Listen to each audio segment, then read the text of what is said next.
স্বাধীনতার পর থেকেই সুন্দরবনকে একটি অনুন্নত অঞ্চল বলে মনে করা হয় এবং এই অঞ্চলে ক্যানিং শহরকে কেন্দ্র করে একটি কলেজ গড়ে ওঠে 1956 সালে, যারই নাম বঙ্কিম সর্দার কলেজ।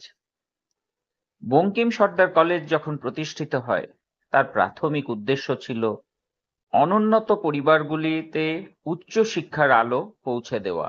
অর্থাৎ এই কলেজের লক্ষ্য ছিল এনলাইটেনমেন্ট অফ দি স্টুডেন্টস।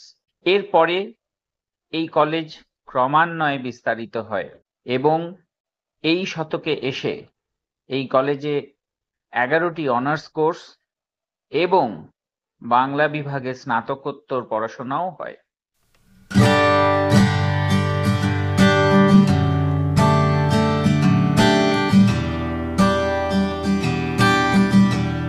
এই কলেজ ক্রমান্বয়ে উপলব্ধি করেছে যে শুধু শিক্ষার আলোকে আলোকিত করলেই হবে না, ছেলে মেয়েদেরকে ক্ষমতায়ন করতে হবে যাতে করে তারা কর্মজগতে প্রবেশ করতে পারে।